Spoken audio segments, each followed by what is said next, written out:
Hello to my dearest general mathematics students. Kumusta naman ta? Are you ready na?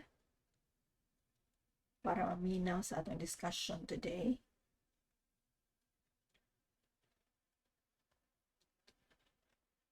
Our lesson for today is about functions. The competencies. At the end of this session, you are expected to first represent real-life situations using functions, including piecewise functions. Evaluates function, performs addition, subtraction, multiplication, division, and composition of functions, and solve problems involving functions.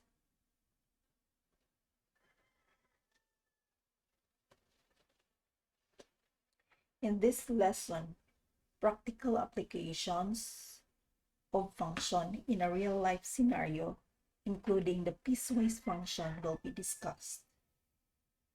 In your graded mathematics, relation and function were already given emphasis. But in this lesson, a deeper sense on how this topic can be applied in daily life. Are you ready now to learn? Okay, let us learn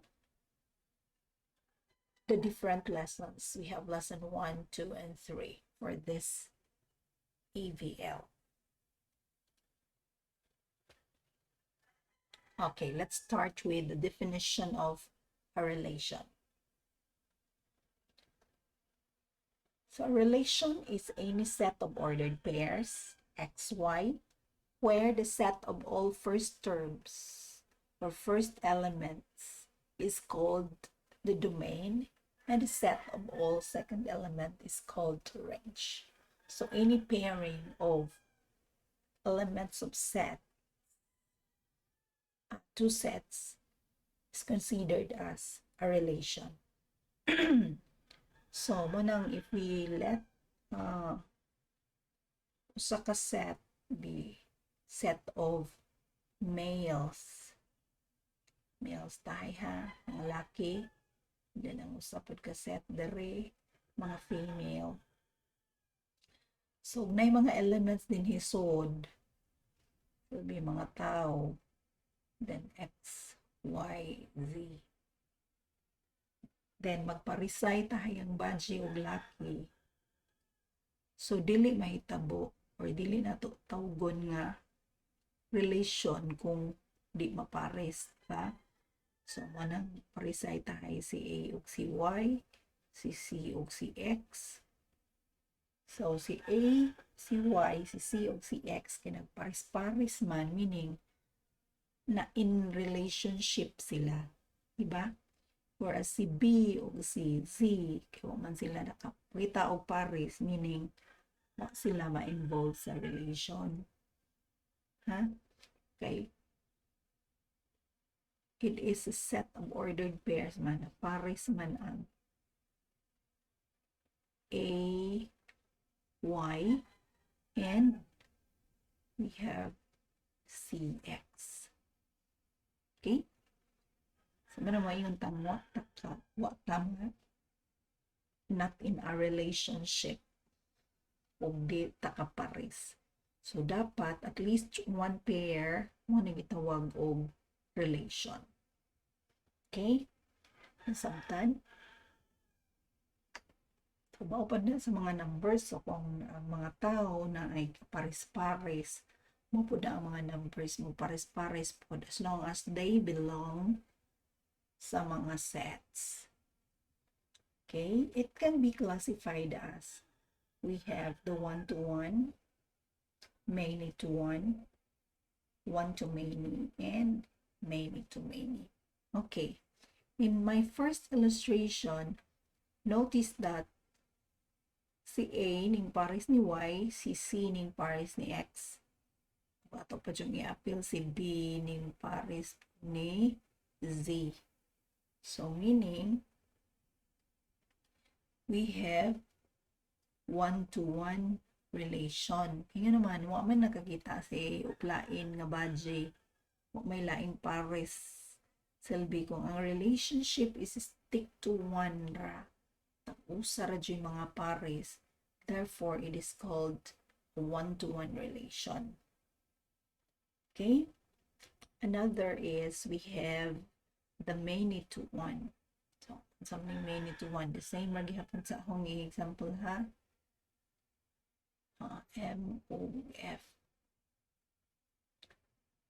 So, for example, we have si A, gihapon si B dire, and then si X. So, for example, na iduha ka laki gusto makig-relation ni X. Diya kay okay man si X. So, therefore, ang duha ka laki na paired ni usa ka badge. So, it's many to one. Daghang laki ang usa ka badge. Diba, tinuod na yung mga badge nga daghang laki. So, na si ha. We have AX and we have BX. Okay? Another situation is we have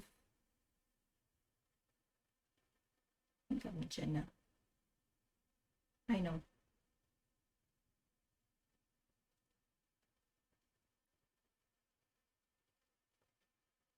Karon si A na pod daghang badge, diba? A ning pares ni X, ning pares ni Y, ning pares ni Z. Kay naa si J kanang kapares MWF daw. So, atong mahimong ordered pair there is we have AX, then we have AY, and we have AZ. So, that means usa ka male ning paired with 3 females. That is one to many. Okay? And the last one is, di ba, tinuod mo na sa kalaki, dyan ang badge po, dagari na kay daghang laki ato sa kabaji. Okay, karon doon sa naman yung situation. We have A, B, C. Then X, Y, Z.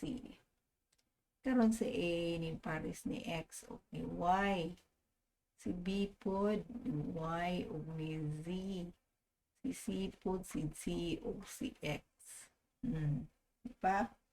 We have a combination of one to many and many po sila, di ba? We have A o B ning pares ni Y, many to one. So since it's a combination of one to many and many to one, therefore it is called many to many. So ito tanaw ng pairing ha. We have an ordered pair AX, and then we have AY, then we have BY, and we have BZ. Then we have CX, and then we have CC. Okay? Diba tinuod po na si relationship, boy-girl relationship na sometimes kung magkakita ang laki o daghang badge, manundog po ning badge, may daghang laki, muna na many to many relation. Bitaw, dili ni maadyo ha, ang perfect na sa relationship is kanila one to one. But for friendship, amigo, dili uyabo na to. So, best ang many to many kay imong friends, pwede mag-friends po sa imong mga friends, no? Sa inanana. So, atong i-analyze, so kung ang given situation is dili ang diagram ra ng ordered pairs ra, makita na to nga one to one, notice that no first terms are the same. Pa? Then, whereas when we say many to one, ang one diha is na ay kapareha. So, different ang imong x, then the same ang imong y. So, ang domain mo ay different then ang imong range mo ay nagkapareha. Then, for one to many, kaya ang one man mo ay magkapareha, so same na ay nagkapareha sa imong x terms, and then ang y ni mo, ang mga coordinates are different. Kay daghan man sila. Then, mo na one to many, then sa many to many, na ay nagkapareha sa imong x, or absisa, then apoy nagkapareha sa imong y, or coordinate. Okay? So, let's proceed to the next slide. I know nakasabot naman. Okay, so we have here example number 1. Example of a relation, we have the set containing ordered pairs 1, 2, 2, 3, 3, 4, and 4, 5. Okay, so example niya of a relation because it's a set of ordered pairs. But pato analyze carefully. Kung saan nga klase sa example? So, notice that 1, 2, 3, 4 ang iyang abscissa or domain, 2, 3, 4, 5 ang nasa range. So, since y nagkapareha, therefore it's 1 to 1. Okay? Next, we have 5a, 4a, 1c, 2c. So, since we are analyzing carefully, we have two the same. We have A nga range, and C also put a range here. Therefore, it is a many to one relation. Next is we have -1, 2, -1, -2, 1, 3, and 1, -3. So, asa nagkapareha dire? We have same of first coordinates. Therefore, it's 1, 2, many, different ang iyang range.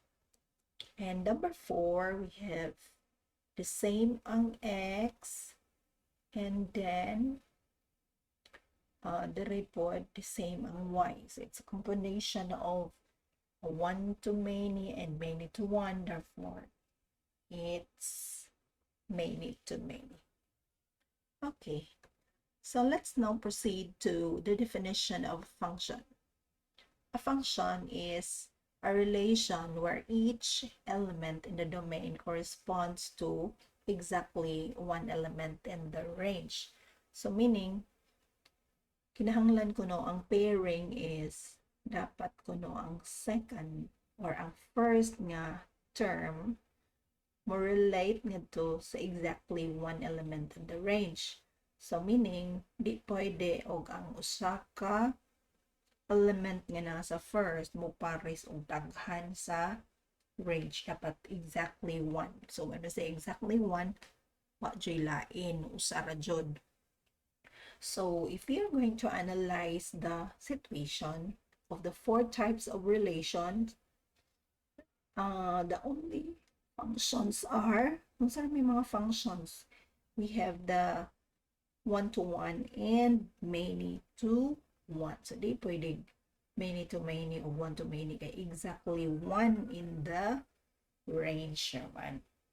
So, that's why we can say that function can either be a 1 to 1 or many to 1 relation. Okay. Next is the relation can be represented by an ordered pair, a diagram, a graph, or an equation. So, nakakita ka ganina nga represented a relation with an ordered pair and diagram. So if the relation is illustrated by a graph, we can apply the vertical line test.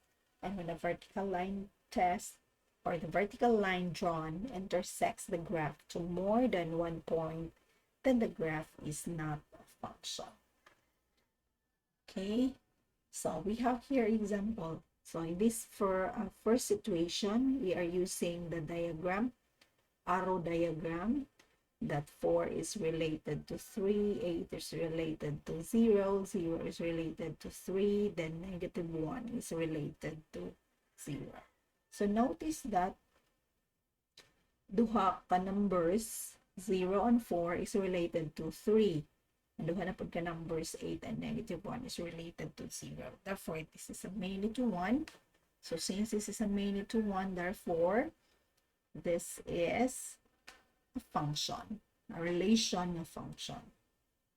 What about this one? So, mo ni giingon nga, we are, kay graph man ang given, we are going to apply the vertical line test. Ang saan man vertical line test? Mag-drawing ta o mga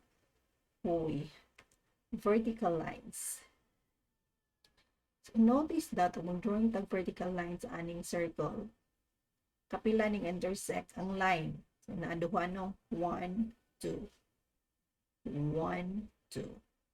So, since ang giingon dito kay mo intersect imong vertical line sa graph to more than 1 point. So, more than 1 man ang 2. Ang 2 is more than 1. So, therefore, it's not function kay ang considered ana is many to many. So, nga naman na, imo ra pong di ka mo gamit o vertical line test, imo ra i-analyze nga kung nganhi nga situation ang nga part ang x kay 1. 1 paired with 1, 2, 3, 4. -4. Kaninganhi. Dire pod 1, +4. So, usa may paired with daghan. Then, kanipot na part dire, dito sa babaw, sa lima nga part, 3 ang y, duha po kan x ning paired sa 3 nga y. We have 2, 3, o -2, 3. So, manang na many to many relation.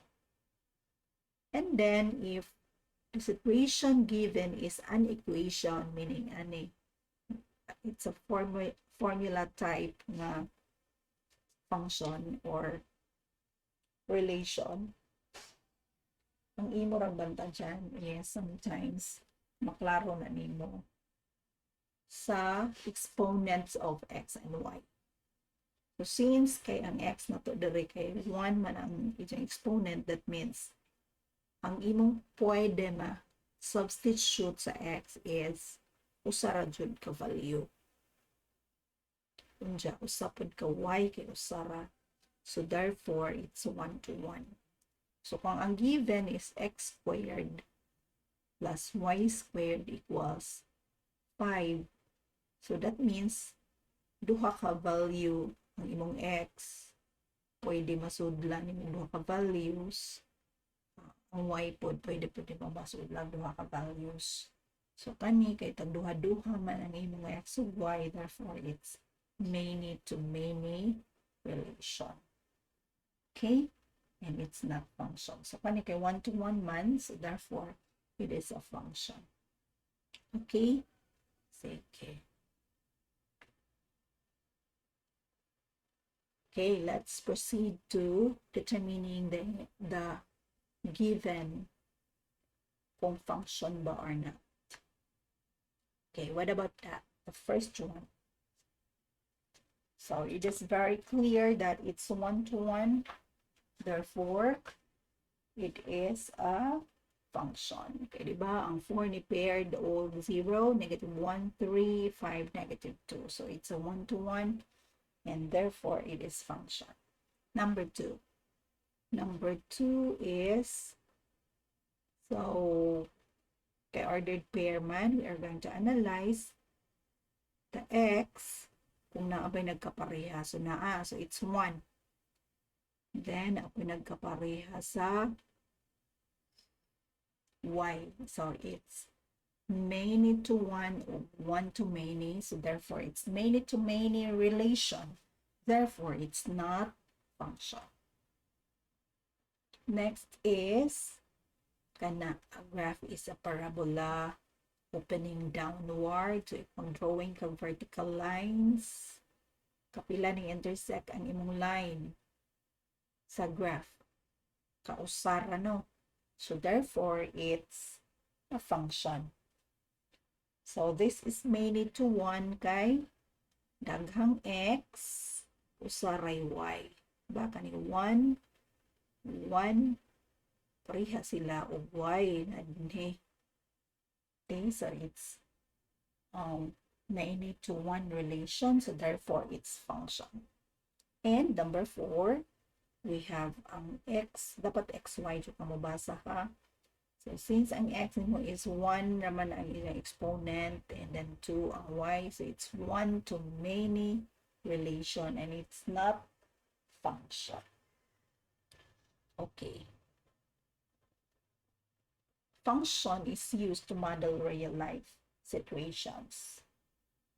Okay, so we have here an example of a real life situation that Mr. Yu decided to save his money in a piggy bank. He started with an initial deposit of 50 pesos and then deposited 15 pesos each week. Write an equation that describes the given relation. So how much has he deposited at the end of 5 weeks? And how many weeks would he have 500 in his piggy bank? Okay, so to answer A, for A, we are going to write the equation that describes the given relation. So first thing to do, we have to represent unsa man ang x ug ang y. So in this case, ang atong x will be ang dapat nga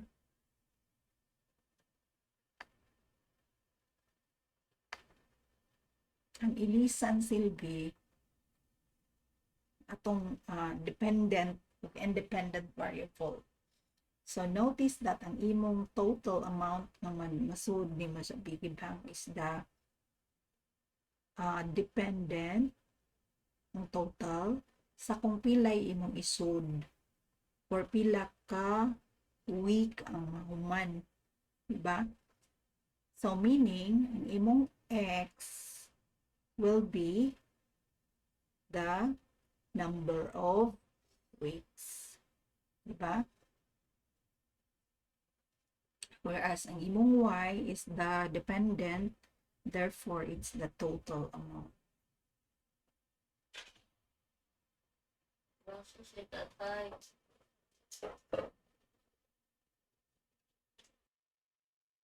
Okay, if we are going to make a formula in order to solve y, so it should be, for A, we have y is equal to, ang total amount would be equal to 15 pesos times the number of weeks plus the 50 pesos, which is the initial, diba? Kay constant naman to ang 50, kaya mo naman to siya initial deposit, then plus 15 times pila ka weeks ni siya deposit ang 15. Okay, so for B,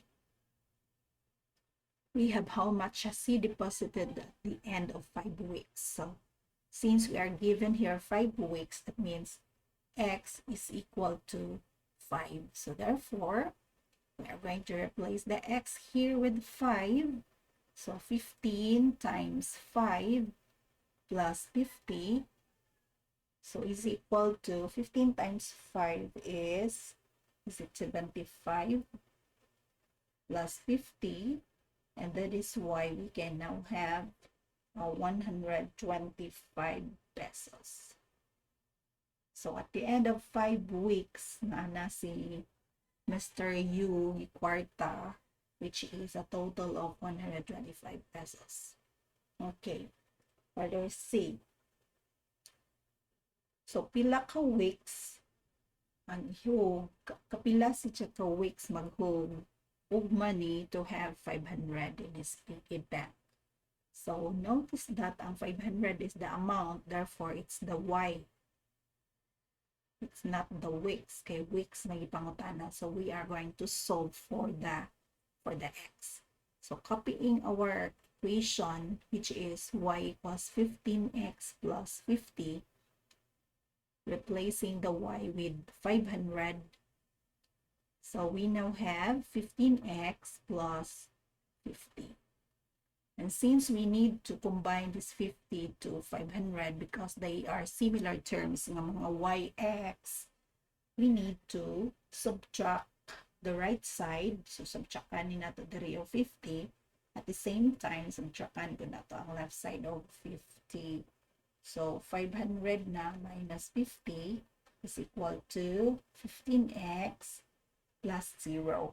No, kana 0 na si 50. Subtract pa na to 50. And this becomes 450 equals 15x, and dividing both sides by 15.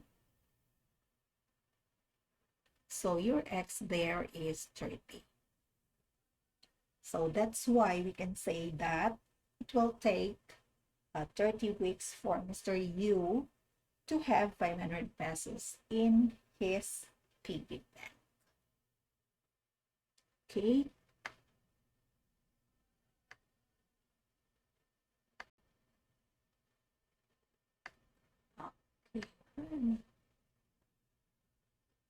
Next is, let's proceed to what we call as the piecewise function. So when we say piecewise function, it is a function where more than one formula is used to define the output over different pieces of domain. So, na mga situation wherein kana bitang lahi-lahi pag-describe ng mga situations. Okay, so para mas masabtan na tay example. Okay, Mrs. Me, ganyan si Mr. Yu man to. So karon si Mrs. Me na po is charged 299 pesos monthly for a particular mobile plan, which includes 500 free text messages to all networks. Messages in excess of 500 pesos, 500 are 101 peso each message. So, ani nga situation, so na ay nang-avail of plan si Mrs. Me na 299 ang monthly bayron nun. Pero, kanang bayron nun, nag-include og 500 free text messages. So, ma-consume ni siya ang 500 og daily, magbayad si siya og 299. But, kung mulapas ganing siya og 500, the excess na message, bayran ni siya og tag-piso buok. Okay? So, therefore, we are going to represent the monthly cost for text messaging using the function T of M, where M is the number of messages sent in a month. And for B, how much will be her payable amount if she was able to send 575 messages in a month? Okay, before solving B, ato sang i-represent ang A. So we are already given that the function will be described as T of M. So the function of M or T of M, kanang T of is the same as Y na siya ha. So gilahi namin siya describe. Pero actually, when we say F of X, T of M, or sa pa diha, actually, that refers to Y. So, karon ang atong M, i-describe naman, so din nata mo let, ang ato ang buhaton is i-represent. And T of M is equal to, di ba na iduha ka situation? nga na ay kutob ra siya sa 500 mo na diyang bayron nun. Then, kung mulapas o 500. So, notice that ang imong T of M or Y is 299 kung ang imong M is gikan sa 0, more than sa 0, kutob sa 500. Okay? So, gikan, di man pwede dyan mo budgeting, o budget text, paputol na sa dyan na, no? So, kung mo text sa dyan ka usa, kutob sa 500, text messages, dyan bayron nun is 299. Pero lahi naman na dyan bayron nun kung, sa mahitabo, kung mula pa siya o 500. So, mo to nga, kung mula pas og 500, ang isang bayron nun is 299 plus M, hindi na.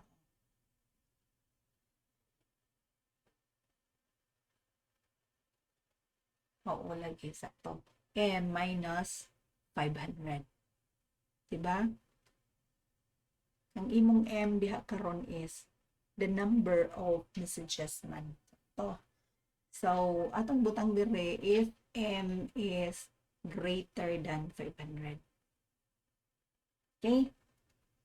So, kung tahay, kung ang idyang na text kabuok kay 510, so, idyang bayron is 299 plus 510 minus 500 or 10 pesos. So, kabayad siya o 309. Sakto ba? Plus 10 naman na. Okay? So, yun na, may tabo. Okay, for B. For B, we have how much B will be her payable amount if she was able to send 575. So, 575 man, meaning more than 500. So, ang ijang bayron nun is T of 575 is equal to 299 plus 575 minus 500, which is equal to 299 plus 75 is equal to 370 pesos. Okay? So, any questions? So, napay daghan ka so mga real life problems, dili na lang ito daghan nun. Okay. Sige, let's proceed to the next one. The next lesson is all about evaluating functions. So, when we evaluate function, we are going to compute the result when the variable in the function is being replaced with a value from the function's domain. Okay. We are given examples. We have first function of x is 8x minus 1, g of x, or the function of g is 4 minus 4x, 4 minus 9x, h of x is equal to x squared minus 16, and L of x is equal to x squared plus 3x minus 18. We have f of negative 2. So when we have to solve f of negative 2, that's number 1. What are we going to do is to evaluate, substitute x in f with negative 2. Kay f man, ara ta sa f mo tan-aw. So meaning ang f, ang x ko na nimo sa f is negative 2. So we have to replace the x here with negative 2. So that's why we have 8 times negative 2 minus 1. That would be equal to 8 times negative 2 is negative 16 minus 1 equals negative 17. Okay, number 2. Number 2 is g of 4. G of 4 is in z, we have to replace the x with 4.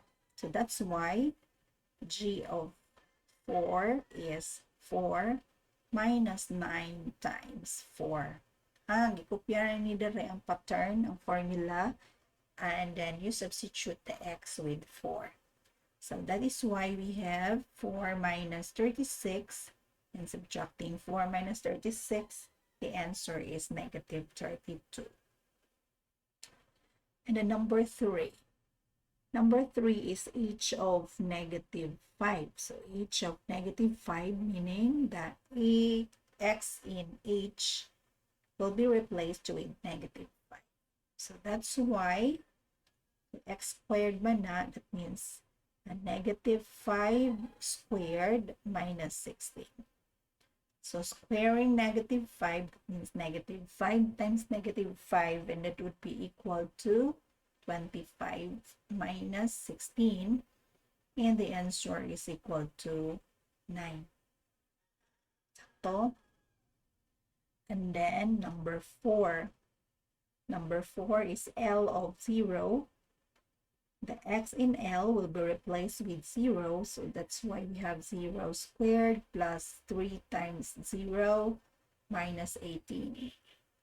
So 0 times 0 is 0 plus 3 times 0 is also 0 minus 18. So 0 plus 0 minus 18 is negative 18. Okay, then number 5, we have g of x plus 5.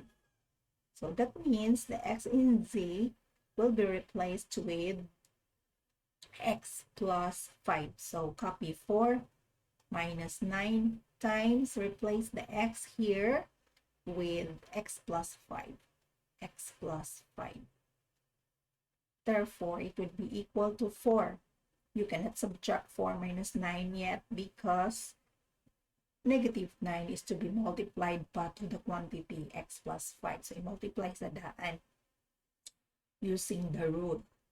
So, negative 9 times x is negative 9x, and negative 9 times positive 5 is negative 45.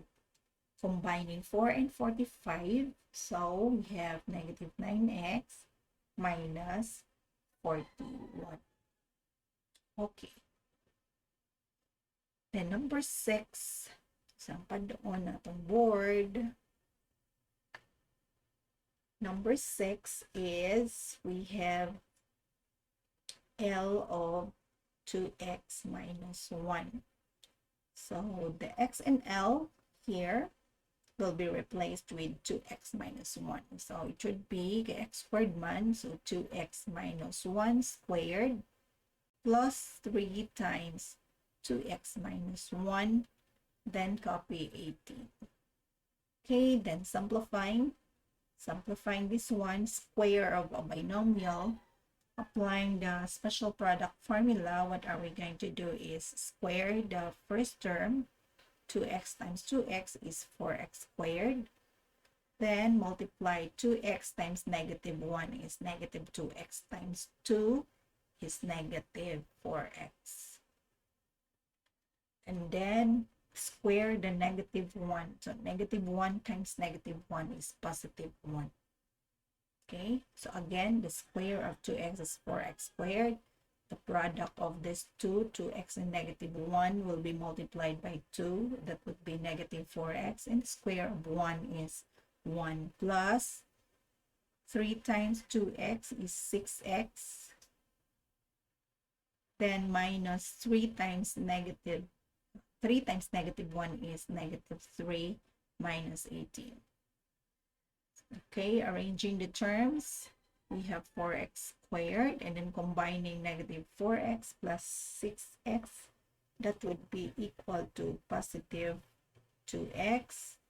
Then negative 3 plus negative 18 is negative 21. Okay, please correct the